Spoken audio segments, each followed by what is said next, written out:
au nom de la solidarité entre expatriés. Bon, nous travaillons ensemble dans une communauté d'idées. Ça, c'est une bonne question. Moi, je n'ai qu'une question à vous poser. Partir vivre à l'étranger, c'est un rêve pour certains, un projet parfois un peu fou. Ça peut être une opportunité professionnelle ou encore un besoin absolument vital. Les raisons de partir vivre à l'étranger, hors de France, ne manquent pas. Mais si l'envie est bien là, un tel changement de vie entraîne très souvent énormément de questions. Alors plusieurs fois par an, je vous invite à poser vos questions sur le profil Instagram de French Expat et moi de mon côté, je m'engage à aller chercher des réponses auprès d'experts. C'est déjà notre 3e épisode sous ce format. La première fois, j'ai tendu mon micro à Amel de bookingfrench.com, une bouquiniste qui nous a fait tout un tas de recommandations de livres adaptés pour les enfants pour parler de l'expatriation.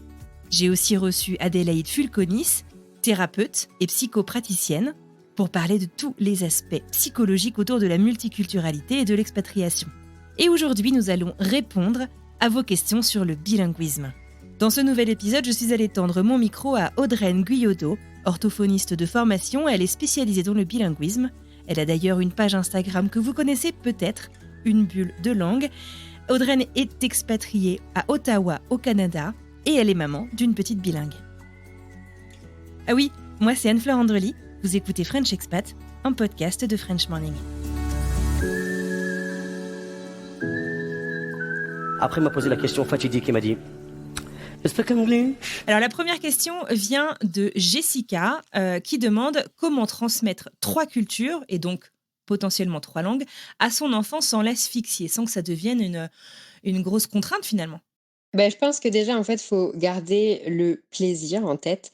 Et donc, pour ça, on va partir des intérêts de l'enfant parce que si, par exemple, on veut transmettre la culture par la cuisine et que ton enfant, il n'est pas du tout intéressé par cuisiner, vite, ça va l'embêter. Donc, en fait, faut des fois se dire, c'est OK, c'est moi, j'aimerais bien transmettre ça, mais mon enfant, c'est pas son truc. Donc, je vais partir de ses intérêts à lui pour transmettre ma culture. C'est vraiment quelque chose qui est important, c'est que l'enfant, il doit pas sentir qu'on lui impose quelque chose. Quand on dit l'asphyxier, c'est ça, il doit pas sentir qu'on va lui imposer quelque chose. Le second point aussi, c'est que quand il y a 3 langues là peut-être ou 3 cultures, c'est la va être de la régularité parce que, du coup, il y a moins d'exposition à chaque langue. Donc ça va être aussi c'est encore plus challengeant que quand il y en a 2. Donc le plus on va réfléchir en fait à la stratégie qu'on va mettre en place et le plus ça va nous permettre de garder cette régularité. Mais attention parce que en fait, c'est pas parce qu'on va mettre une stratégie en place que ça va être hyper strict. Faut bien différencier le côté stratégie et le côté strict. Et il faut que ça soit vraiment adapté à notre famille. Donc il y a autant de stratégies que de familles bilingues parce que il faut que ce soit une stratégie qui soit réalisable pour notre famille, qui soit réaliste parce que sinon on va s'essouffler, aussi bien les parents que l'enfant. Donc c'est tout ça en fait auquel il faut penser. Et d'ailleurs, il y en a souvent aussi qui vont me dire ouais mais moi mon enfant il parle pas encore, alors j'y penserai plus tard. Mais c'est justement bien en fait d'y penser même dès avant qu'il parle. C'est vrai que moi, tu vois, quand je suis devenue maman, comme dans beaucoup de choses dans la parentalité, j'ai eu plein de conseils non sollicités, dont un qui est: «Attention, faut vraiment que toi, tu te tiennes absolument que au français, et que ton mari s'en tienne absolument à l'anglais, que vous soyez très strict là-dessus». Et donc ce que tu dis, c'est que non, il faut un peu plus de fluidité. En tout cas, il faut pas se mettre la pression, quoi. Ceux qui ont trouvé cette stratégie, c'est des linguistes, en fait, qui ont testé sur leurs propres enfants. Donc ce sont des gens qui sont passionnés, qui ne vivent que pour ça. Donc forcément, pour eux, ça va être beaucoup plus facile, de tester. Ils sont en train de faire une étude vivante sur leurs enfants. Mais nous, on n'est pas des linguistes, on est des familles normales, donc on a c'est en fait, moi, pour discuter avec les parents, c'est absolument pas réaliste de s'en tenir uniquement à sa langue. Ce qu'il faut, c'est que ce soit régulier. C'est pas que ce soit strict, c'est pas que l'enfant, il est absolument capable de faire la distinction. Il sait même si la personne est une personne native ou non native. L'enfant, il a beaucoup plus de capacité aujourd'hui avec le développement au niveau de la recherche sur le cerveau. On sait tout ce que l'enfant est capable de faire et il est capable de bien plus qu'on ne pensait à l'époque où on donnait ce conseil. Est-ce que c'est mieux de préparer l'expatriation, du coup, en introduisant la langue d'expatriation en amont, pardon. La question vient de Potière en rêve, et en fait, sa grande crainte, c'est que ses enfants fassent un blocage à l'école, qu'ils aient du coup plus envie d'y aller, parce qu'en fait, ils comprendraient pas la langue lors de leur arrivée. Ouais, alors déjà, ça va dépendre de l'âge. Avec les jeunes enfants, il y a vraiment pas, ce besoin-là. On peut juste donner des petits mots fonctionnels, mais il y a pas vraiment un besoin. Pour les enfants plus âgés, parfois, en fait, j'ai eu des témoignages un petit peu contradictoires. Il y en a certains qui vont dire: «Ça a pas beaucoup aidé», d'autres qui vont dire que ça a aidé, de faire des cours avant, par exemple. En tout cas, ce qui aide, c'est vraiment de préparer à l'expatriation, vraiment, à ce changement de langue. C'est plus psychologique au final de se dire: «Bah, il va y avoir un changement qui va arriver». Après pour, la langue, la préparation, ça va dépendre aussi de comment est-ce que c'est fait. Moi, j'aime bien revenir sur le sketch de Gad Elmaleh que je pense tout le monde connaît quand il dit, lui l'anglais, il a appris «Where is Brian?» et puis, «Oh, it's raining, where's my umbrella?» et puis il dit: «Essaye de caser ça quand tu vas dans un voyage aux États-Unis».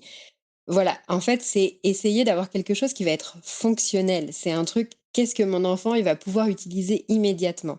Donc ça dépend aussi comment le cours, il va être fait. Alors c'est un peu plus difficile de regarder parce que le fonctionnel avec des enfants de cet âge-là, ça va vraiment varier. Mais avec un tout petit, pour ma fille qui avait 3 ans, elle, quand elle a commencé l'exposition à l'anglais, eh ben, dans le parc, elle aimait bien demander comment tu t'appelles. Ben, on a appris ça en anglais, what's your name? Et c'est vrai qu'en fait, on a souvent le sentiment que les jeunes enfants sont comme des éponges et qu'ils apprennent très vite. C'est vraiment un sentiment parce que j'avais lu quelque part en fait que les adultes apprennent même plus rapidement au début, initialement. Mais que les enfants, par exemple ma fille de 3 ans, je lui dis: «What's your name? Do you wanna play with me?» Elle, c'est bon, elle est partie avec sa communication non verbale, son truc, elle va se lancer et rapidement elle va, s'adapter. Alors que moi, si je sais dire: «What's your name et do you wanna play with me?» eh ben, je suis bien emmerdée parce que je sais pas trop comment je vais me débrouiller pour communiquer avec des adultes, en fait. Donc plus on est âgé et plus notre besoin de communication, il est plus élevé, en fait. Une communication verbale, quoi, du coup. Ouais, c'est ça. Donc puis on a cette habitude aussi parce que le jeune enfant, il y a pas si longtemps, il parlait pas encore. Donc il a l'habitude d'utiliser sa communication non verbale, voilà. Aussi, je pense qu'il y a un truc à bien garder en tête, c'est que non, les enfants ne sont pas des éponges. Une éponge, c'est on prend l'éponge, on la met et elle absorbe tout.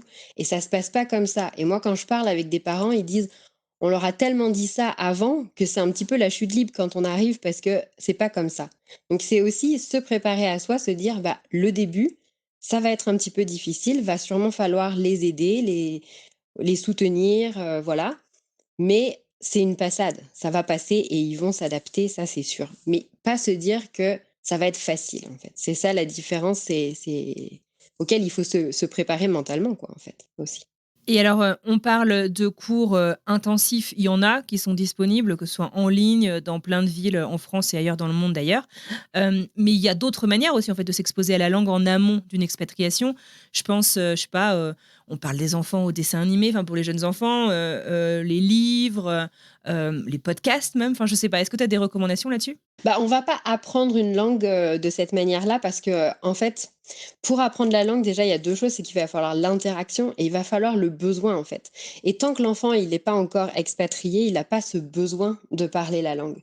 Donc c'est ça qui va faire que, finalement, tout ce qu'on va faire en amont, ça va le préparer, mais ça va pas le préparer suffisamment parce qu'il n'a pas encore le besoin. Puis c'est quand le besoin va arriver que là, tout va finir par, se débloquer ou tout va être plus facile. Donc finalement, moi, quand je discute avec les gens, c'est plus les cours sur place. L'aide, par exemple, aux États-Unis, il y a les English as Second Language. Dans les écoles, c'est quasiment systématique pour les enfants étrangers.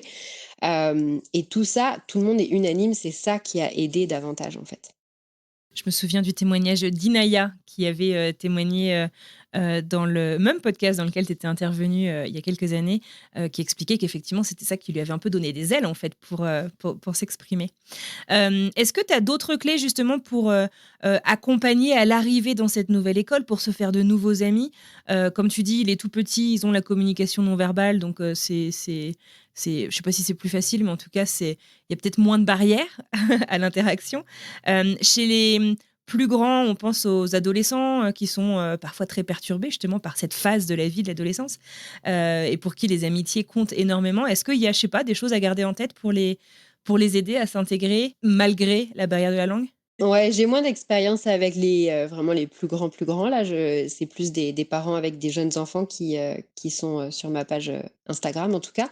Mais je pense toujours cette histoire de fonctionnalité en fait et si l'enfant justement il est plus grand, bah, peut-être qu'on peut même voir en fait avec lui: «Tiens, mais essaye de réfléchir, regarde dans ton quotidien, qu'est-ce qui pourrait t'aider en fait? Qu'est-ce que pour communiquer tu aurais besoin d'avoir, parce que c'est pas d'apprendre, tes verbes irréguliers en anglais ou je parle de l'anglais parce que c'est la seule langue que je parle, donc je peux pas parler des autres, mais c'est pas la grammaire, c'est pas tout ça, c'est vraiment penser au fonctionnel, en fait. Essayer de le préparer à, communiquer et pas juste à apprendre une langue.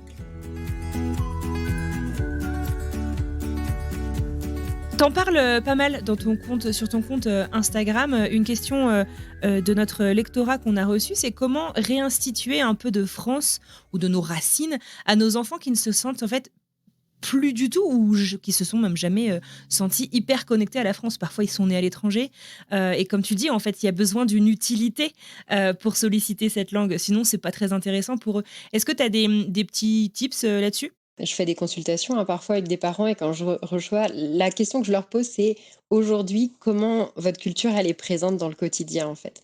Et des fois, ils sont: «Ah!» Donc on essaye d'amener un petit peu plus. Est-ce que c'est par la cuisine? Est-ce que puis là, hop, ils commencent à regarder. Ce serait peut-être un peu regarder, bah, comment elle est déjà présente et comment on peut aussi peut-être, la rendre encore plus présente.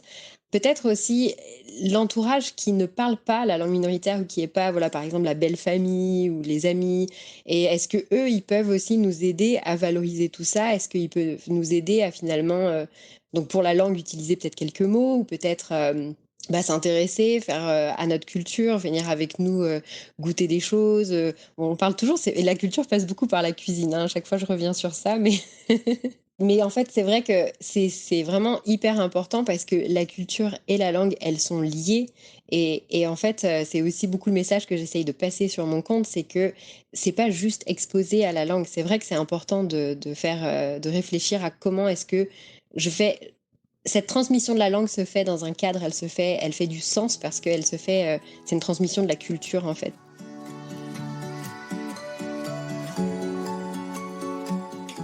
La barrière de la langue peut être très frustrante chez les enfants comme chez les adultes, on en a parlé. Chez les enfants, ça peut aussi se manifester par de l'agressivité finalement, cette frustration. Et je parlais à une maman il y a quelques jours à peine qui me disait qu'en fait au bout de 6 mois très durs avec leur enfant de 4 ans qui était tombé vraiment en dépression, ils ont décidé de rentrer pour protéger leur enfant. Est-ce que on a des conseils justement pour enfin, est-ce que tu as des conseils, pour, naviguer ça, en fait, pour permettre, je sais pas, peut-être à cet enfant d'extérioriser, d'une manière ou d'une autre? Et c'est vrai qu'à cet âge-là, c'est pas facile parce qu'ils sont pas hyper verbaux non plus. Ouais, alors moi, c'est vrai que j'ai pas entendu de choses aussi, extrêmes. L'agressivité, je le trouve plus, en fait, chez les enfants, bah, qui ont un trouble du langage, davantage que chez les enfants bilingues. Parce que, finalement, l'enfant bilingue, comme il a cette capacité, il y a pas longtemps, il a appris, une sa langue, et bien, il va, en fait, tout simplement essayer d'utiliser encore la communication non verbale dont on parlait et à la limite, il va se mettre en retrait. Donc ça, il y a aussi la peur d'un blocage parfois, mais finalement, c'est pas un blocage parce que c'est plus l'enfant qui se met en retrait et qui essaye d'absorber un petit peu tout ça. Il n'y a pas d'études vraiment qui ont été faites, c'est des observations. Pour le moment, il n'y a pas d'études qui confirment ça, mais c'est vrai que l'observation, c'est que souvent, il y a des enfants qui se écoutent juste. Ils arrêtent un petit peu de parler puis ils écoutent.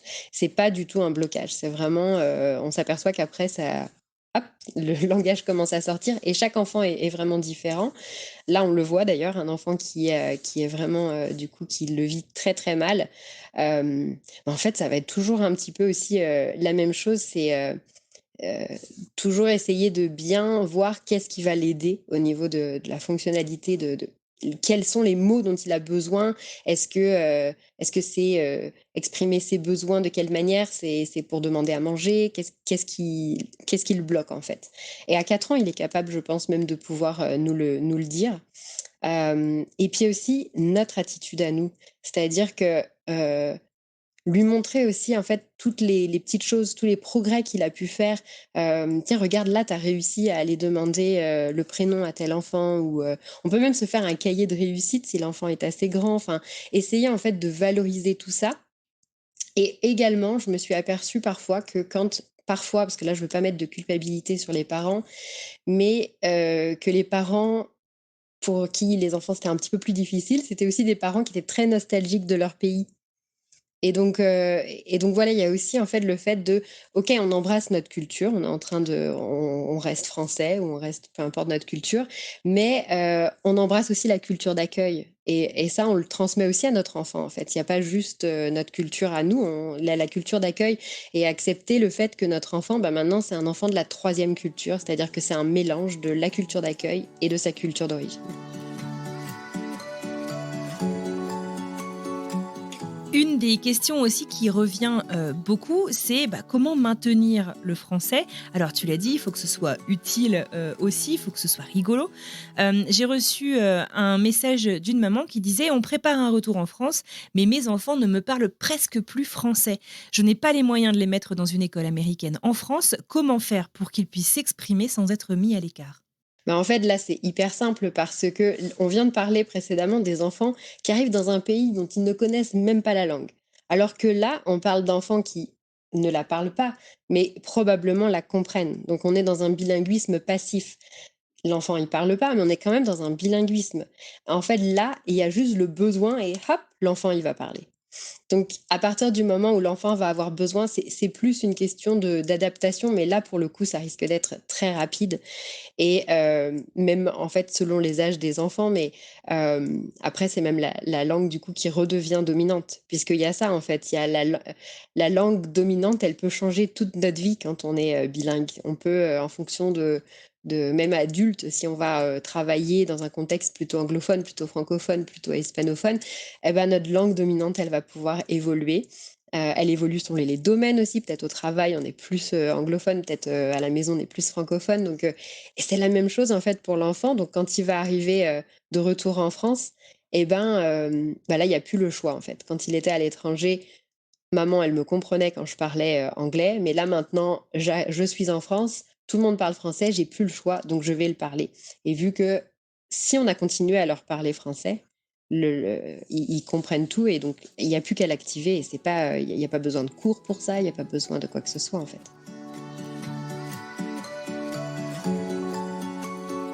Est-ce qu'il y a des ressources que tu pourrais partager, je sais pas, des livres, des podcasts, des films, des choses qui t'ont peut-être aidé et qui pourraient peut-être aider certains de nos auditeurs? Ou pour accompagner les enfants directement, puisque c'est le thème. Mais par exemple, on vient de me demander, en MP là, en fait, est-ce que je connaissais d'autres, films, en fait, où les enfants sont bilingues comme, Dora, Dora l'exploratrice, où il y a un petit peu, en fait, et où ça peut montrer que à l'enfant moi, ma fille, elle aime bien voir ça, en fait, quand il y a mais lui aussi, il parle 2 langues. Donc ça, je trouve ça chouette. Donc il y en a pas tant que ça, mais il y en a quand même, donc c'est intéressant de le montrer, aux enfants. Pour les livres, pour les parents, moi j'aime bien, ceux de Barbara Abdelila Bauer ou alors, il y a une orthophoniste, québécoise, Agathe Tupula Cabola, j'espère que je ne je prononce bien le nom, que je trouve vraiment très bien adapté pour les parents. Parce que pour les livres bilingues finalement, avoir juste un livre qui est traduit, ça peut être intéressant, mais au final on peut juste nous le traduire alors qu'un livre comme nous sommes bilingues, que je présente sur mon compte Instagram aussi. Celui-ci, il met en valeur le bilinguisme. C'est vraiment un enfant bilingue dans l'histoire. Donc ça, je trouve ça vraiment chouette. Mais il y en a pas tant que ça. On aimerait bien en voir davantage d'ailleurs. Si jamais il y a des gens qui nous écoutent, qui écrivent des livres pour enfants, allez-y. Bah, quand on valorise sa langue, on valorise pas juste sa langue, on valorise toutes les langues. Et j'en ai parlé parce que récemment, il y a eu la journée internationale de la langue maternelle. Et il y a les livres d'Ulala, qui est une association en fait pour justement promouvoir toutes les langues. Et eux, ils ont des livres, et j'ai regardé, je crois qu'il y a jusqu'à 25 langues dans un seul livre. Et ils ont en fait même l'audio après. Donc on a le livre et on peut, avec l'audio, écouter les mots Donc c'est comme s'ils écrivaient le texte majoritairement en français, mais après il y a des mots un petit peu partout d'autres langues et je trouve ça, hyper intéressant en fait pour les enfants, pour montrer que, il y en a plein en fait des langues, dans le monde, quoi.